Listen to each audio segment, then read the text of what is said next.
ആകാശവാണി.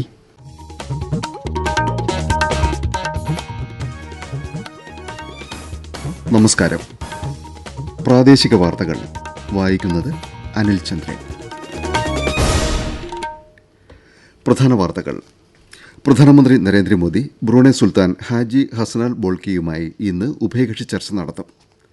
കേന്ദ്ര സഹമന്ത്രി ജോർജ് കുര്യൻ രാജ്യസഭാംഗമായി രാവിലെ സത്യപ്രതിജ്ഞ ചെയ്യും. ഗുജറാത്തിലെ പോർബന്ദർ തീരത്ത് തിങ്കളാഴ്ച രാത്രി കോസ്റ്റ് ഗാർഡ് ഹെലികോപ്റ്റർ കടലിൽ വീണുണ്ടായ അപകടത്തിൽ മാവേലിക്കര സ്വദേശിയായ പൈലറ്റ് മരിച്ചു.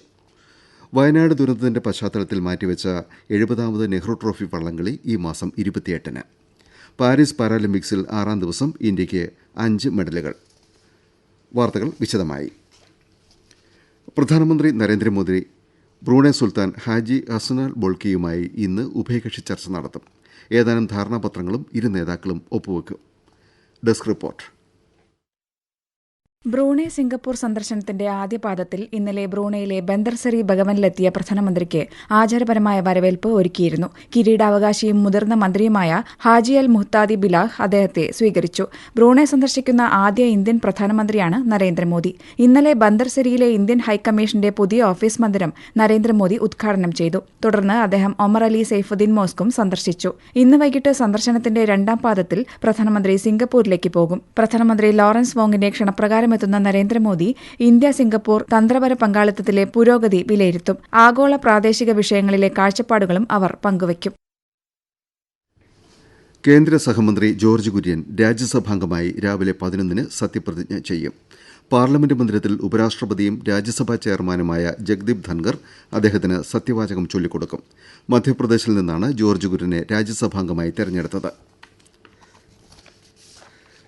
രാഷ്ട്രപതി ദ്രൌപദി മുർമു മഹാരാഷ്ട്രയിലെ ലാത്തൂരിൽ വിശ്വശാന്തി ബുദ്ധവിഹാരം ഇന്ന് ഉദ്ഘാടനം ചെയ്യും. ഉദയഗിരി കോളേജ് ഗ്രൌണ്ടിൽ മഹിളാ ആനന്ദ് മേളയിലും രാഷ്ട്രപതി പങ്കെടുക്കും. ഗുജറാത്തിലെ പോർബന്ദർ തീരത്ത് തിങ്കളാഴ്ച രാത്രി കോസ്റ്റ് ഗാർഡ് ഹെലികോപ്റ്റർ കടലിൽ വീണുണ്ടായ അപകടത്തിൽ മാവേലിക്കര സ്വദേശിയായ പൈലറ്റ് മരിച്ചു. സീനിയർ ഡെപ്യൂട്ടി കമാൻഡന്റ് ബിപിൻ ബാബുവാണ് മരിച്ചത്. 2 പൈലറ്റുമാരടക്കം 4 പേരാണ് ഹെലികോപ്റ്ററിൽ ഉണ്ടായിരുന്നത്. ഒരാളെ രക്ഷപ്പെടുത്തി. എണ്ണ ടാങ്കറായ MT ഹരിലീലയുടെ സമീപത്തേക്ക് രക്ഷാപ്രവർത്തനത്തിനായി പോകുന്നതിനിടെ അടിയന്തരമായി ഹെലികോപ്റ്റർ കടലിൽ ഇറക്കുന്നതിനിടെയായിരുന്നു അപകടം. മുണ്ടക്കൈ ഉരുൾപൊട്ടൽ ദുരന്തത്തിൽ വീടും ജീവനോപാധിയും നഷ്ടപ്പെട്ടവർക്ക് നൽകുന്ന അടിയന്തര സഹായവും വീട്ടുവാടകയും വർദ്ധിപ്പിക്കണമെന്നാവശ്യപ്പെട്ട് മുഖ്യമന്ത്രി പിണറായി വിജയന് ലോക്സഭാ പ്രതിപക്ഷ നേതാവ് രാഹുൽ ഗാന്ധി കത്തെഴുതി. വീട് നഷ്ടപ്പെട്ടവർക്ക് വാടകയായി നൽകുന്ന 6000 രൂപ അപര്യാപ്തമാണെന്ന് അദ്ദേഹം പറഞ്ഞു. താൽക്കാലിക ആശ്വാസമായ 10,000 രൂപയും കുറവാണെന്ന് രാഹുൽ ഗാന്ധി അഭിപ്രായപ്പെട്ടു. തുക വർദ്ധിപ്പിച്ച് നൽകണമെന്ന് കത്തിൽ ആവശ്യപ്പെട്ടിട്ടുണ്ട്.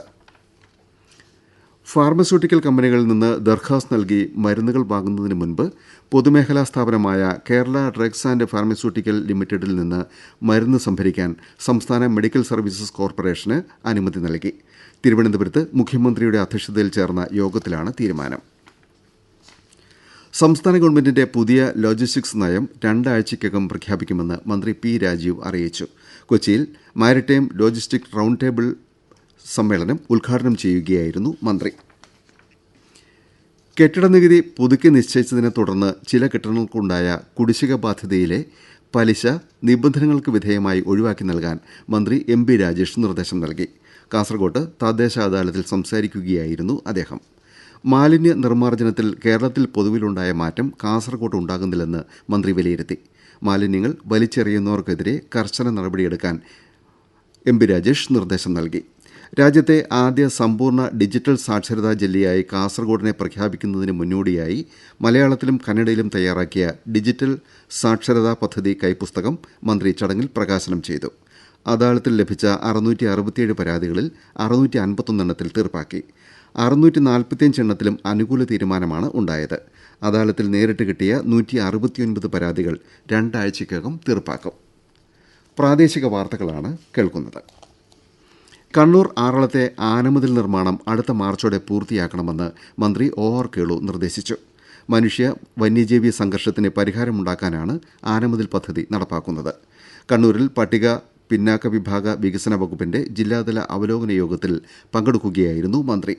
ആറളം ഫാമിൽ ഹാങ്ങിംഗ് ഫെൻസിംഗ് പദ്ധതിയുടെ സാധ്യത പരിശോധിക്കാൻ വനം വകുപ്പിന് നിർദ്ദേശം നൽകിയതായും മന്ത്രി പറഞ്ഞു. 7.5 കോടി രൂപ ചെലവിൽ കോഴിക്കോട് പുതിയാപ്പയിൽ നടപ്പാക്കുന്ന മാതൃകാ മത്സ്യഗ്രാമം പദ്ധതിയുടെ ഭാഗമായി ബോട്ട് റിപ്പയർ യാർഡ് നിർമ്മിക്കുമെന്ന് മന്ത്രി A.K. ശശീന്ദ്രൻ അറിയിച്ചു. മാതൃകാ മത്സ്യഗ്രാമം പദ്ധതി ആലോചനാ യോഗത്തിൽ സംസാരിക്കുകയായിരുന്നു മന്ത്രി. പദ്ധതിയിൽ മത്സ്യവില്പന കിയോസ്കുകളും കോൾഡ് സ്റ്റോറേജുകളും വലനെയ്ത്ത് ഷെഡ് നിർമ്മാണവും ഉൾപ്പെടെ സൗകര്യങ്ങൾ ലഭ്യമാക്കും. മത്സ്യവില്പനയ്ക്ക് സ്കൂട്ടർ, ഐസ് ബോക്സ്, കൃത്രിമ പാര്, seafood kitchen restaurant, solar fish dryer unit, fish market നവീകരണം തുടങ്ങിയ പദ്ധതികളും നടപ്പാക്കും. പാരീസ് പാരാലിമ്പിക്സിൽ 6ാം ദിവസം ഇന്ത്യ 5 മെഡലുകൾ നേടി. പുരുഷന്മാരുടെ ഹൈജമ്പ് T63-ൽ ശരത് കുമാർ വെള്ളിയും മാരിയപ്പൻ തങ്കവേലു വെങ്കലവും നേടി. പുരുഷന്മാരുടെ ജാവലിൻ F46-ൽ അജിത് സിംഗ് വെള്ളിയും സുന്ദർ ഗുർജർ വെങ്കലവും നേടി. വനിതകളുടെ 400 മീറ്റർ T20 ഫൈനലിൽ ദീപ്തി ജീവൻജിക്കും വെങ്കലമുണ്ട്. ഇതോടെ 3 സ്വർണവും 8 വെള്ളിയും 9 വെങ്കലവും ഉൾപ്പെടെ ഇന്ത്യയുടെ മെഡലുകളുടെ എണ്ണം 20ആയി. പാരീസ് പാരാലിമ്പിക്സിൽ മെഡൽ നേടിയ ഇന്ത്യൻ താരങ്ങളെ പ്രധാനമന്ത്രി നരേന്ദ്രമോദി നേരിൽ വിളിച്ച് അഭിനന്ദനം അറിയിച്ചു. ഇന്ത്യയുടെ കായിക താരങ്ങളെ ഓർത്ത് അഭിമാനിക്കുന്നുവെന്ന് സാമൂഹ്യമാധ്യമ പോസ്റ്റിൽ മോദി കുറിച്ചു. വയനാട് ദുരന്തത്തിന്റെ പശ്ചാത്തലത്തിൽ മാറ്റിവെച്ച 70ാമത് നെഹ്റു ട്രോഫി വള്ളംകളി ഈ മാസം 28-ന് നടത്താൻ തീരുമാനിച്ചു. പുന്നമടക്കായലിൽ മുഖ്യമന്ത്രി പിണറായി വിജയൻ മത്സരം ഉദ്ഘാടനം ചെയ്യും. ഇന്നലെ കളക്ടറേറ്റിൽ ചേർന്ന Nehru trophy boat race society executive committee യോഗത്തിലാണ് തീരുമാനം. ചാമ്പ്യൻസ് ബോട്ട് ലീഗ് ഒഴിവാക്കിയത് മൂലമുണ്ടായ ബാധ്യത നികത്താൻ സഹായം നൽകുന്ന കാര്യം പരിഗണിക്കണമെന്ന് ടൂറിസം വകുപ്പിന്റെ ശ്രദ്ധയിൽപ്പെടുത്തിയതായി യോഗത്തിൽ ഓൺലൈനായി പങ്കെടുത്ത മന്ത്രി P. പ്രസാദ് അറിയിച്ചു.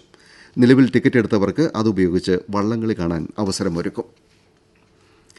തിരുവനന്തപുരത്ത് കേരള ക്രിക്കറ്റ് ലീഗിൽ ഉച്ചയ്ക്ക് 2:30 കാര്യവട്ടം ഗ്രീൻഫീൽഡ് സ്റ്റേഡിയത്തിൽ Kochi blue tigers Calicut globe സ്റ്റാഴ്സിനെ നേരിടും. വൈകിട്ട് 6:45-ന് രണ്ടാം മത്സരത്തിൽ ഏരീസ് കൊല്ലം സെയിലേഴ്സ് തൃശൂർ ടൈറ്റൻസിനെ നേരിടും. ഇന്നലെ ആലപ്പി റിപ്പിൾസ് ലീഗിൽ 2ാം വിജയം നേടി. ട്രിവാൻഡ്രം റോയൽസിനെയാണ് അവർ തോൽപ്പിച്ചത്. നേരത്തെ ആദ്യ മത്സരത്തിൽ Aries Kollam sailors Calicut globe സ്റ്റാഴ്സിനെ തോൽപ്പിച്ചിരുന്നു. ഹരിത കേരള മിഷന്റെ തെങ്ങിന് തടം മണ്ണിന് ജലം ക്യാമ്പയിൻ വൈകിട്ട് തിരുവനന്തപുരത്ത് മന്ത്രി P. പ്രസാദ് ഉദ്ഘാടനം ചെയ്യും. വിള പരിപാലനത്തോടൊപ്പം മഴവെള്ളം മണ്ണിലേക്ക് എത്തിക്കുകയെന്ന ലക്ഷ്യത്തോടെയാണ് ക്യാമ്പയിൻ സംഘടിപ്പിച്ചിരിക്കുന്നത്. കാലവർഷത്തിലെ അവസാന മഴയും തുലാവർഷവും പരമാവധി സംഭരിക്കുകയാണ് പദ്ധതിയുടെ ഉദ്ദേശ്യം. റെയിൽവേ മേൽപ്പാലങ്ങളുടെ നിർമ്മാണത്തിന് ഗവൺമെന്റ് പ്രത്യേക പരിഗണനയാണ് നൽകുന്നതെന്ന് മന്ത്രി P.A. മുഹമ്മദ് റിയാസ് പറഞ്ഞു. മേൽപ്പാല നിർമ്മാണത്തിന് പൊതുമരാമത്ത് വകുപ്പ് രൂപീകരിച്ച roads and bridges corporation 73 railway മേൽപ്പാലങ്ങളുടെ നിർമ്മാണം ഏറ്റെടുത്തിട്ടുണ്ട്. ഇതിൽ 6 പൂർത്തിയായെന്ന് മന്ത്രി കണ്ണൂരിൽ അറിയിച്ചു. ചാലയെയും തോട്ടടയെയും ബന്ധിപ്പിക്കുന്ന ചാല കട്ടിംഗ് റെയിൽവേ മേൽപ്പാലം നിർമ്മാണ പ്രവൃത്തി ഉദ്ഘാടനം ചെയ്യുകയായിരുന്നു മന്ത്രി. നടൻ പ്രേംകുമാറിന് സംസ്ഥാന ചലച്ചിത്ര അക്കാദമി ചെയർമാന്റെ താൽക്കാലിക ചുമതല നൽകി. നിലവിൽ അക്കാദമി വൈസ് ചെയർമാനായ അദ്ദേഹത്തിന് രഞ്ജിത്ത് രാജിവെച്ച ഒഴിവിലാണ് താൽക്കാലിക ചുമതല നൽകിയത്. നേര്യമംഗലം സ്വദേശിനിയെ ദുബായിലെത്തിച്ച് പീഡിപ്പിച്ചെന്ന പരാതിയിൽ നടൻ നിവിൻ പോളി ഉൾപ്പെടെ 6 പേർക്കെതിരെ ഊന്നുകൽ പോലീസ് കേസെടുത്തു. ജോലി വാഗ്ദാനം ചെയ്ത് യുവതിയെ കൊണ്ടുപോയ സ്ത്രീയടക്കം 5 പേർക്കെതിരെയാണ് പീഡനം, സ്ത്രീത്വത്തെ അവമാനിക്കൽ എന്നീ കുറ്റങ്ങൾക്ക് കേസെടുത്തത്. താരദമ്പതികൾ ഫ്ളാറ്റിൽ പെൺകുട്ടികളെ ലഹരിമരുന്ന് നൽകി പീഡിപ്പിക്കുന്നുവെന്ന ഗായിക സുചിത്രയുടെ വെളിപ്പെടുത്തലിന്റെ അടിസ്ഥാനത്തിൽ അന്വേഷണം ആവശ്യപ്പെട്ട് യുവമോർച്ച കൊച്ചി സിറ്റി പോലീസ് കമ്മീഷണർക്ക് പരാതി നൽകി. ആരോപണം അത്യന്തം ഗുരുതരമാണെന്നും ശക്തമായ നടപടിയെടുക്കണമെന്നും അവർ ആവശ്യപ്പെട്ടു. എല്ലാ സിനിമാ യൂണിറ്റുകളിലും ആഭ്യന്തര പരാതി പരിഹാര കമ്മിറ്റി രൂപീകരണം ഉറപ്പാക്കുമെന്ന് വനിതാ കമ്മീഷൻ അധ്യക്ഷ P. സതീദേവി കോഴിക്കോട്ട് പറഞ്ഞു. കടലുണ്ടിയിലെ ദ്വിദിന തീരദേശ ക്യാമ്പിന്റെ ഏകോപന യോഗം ഉദ്ഘാടനം ചെയ്യുകയായിരുന്നു അവർ. സംസ്ഥാനത്തെ കുടുംബശ്രീയുടെ ഓണച്ചന്തകൾക്ക് ചൊവ്വാഴ്ച തുടക്കമാകും.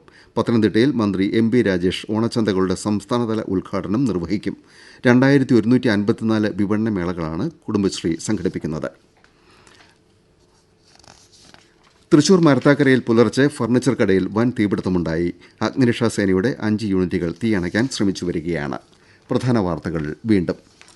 പ്രധാനമന്ത്രി നരേന്ദ്രമോദി ബ്രൂണൈ സുൽത്താൻ ഹാജി ഹസനാൽ ബോൾക്കയുമായി ഇന്ന് ഉഭയകക്ഷി ചർച്ച നടത്തും. കേന്ദ്ര സഹമന്ത്രി ജോർജ് കുര്യൻ രാജ്യസഭാംഗമായി രാവിലെ സത്യപ്രതിജ്ഞ ചെയ്യും. ഗുജറാത്തിലെ പോർബന്ദർ തീരത്ത് തിങ്കളാഴ്ച രാത്രി കോസ്റ്റ് ഗാർഡ് ഹെലികോപ്റ്റർ കടലിൽ വീണ് ഉണ്ടായ അപകടത്തിൽ മാവേലിക്കര സ്വദേശിയായ പൈലറ്റ് മരിച്ചു. വയനാട് ദുരന്തത്തിന്റെ പശ്ചാത്തലത്തിൽ മാറ്റിവെച്ച 70ാമത് നെഹ്റു ട്രോഫി വള്ളംകളി ഈ മാസം 28-ന്. പാരീസ് പാരാലിമ്പിക്സിൽ 6ാം ദിവസം ഇന്ത്യയ്ക്ക് 5 മെഡലുകൾ. പ്രാദേശിക വാർത്തകൾ കഴിഞ്ഞു.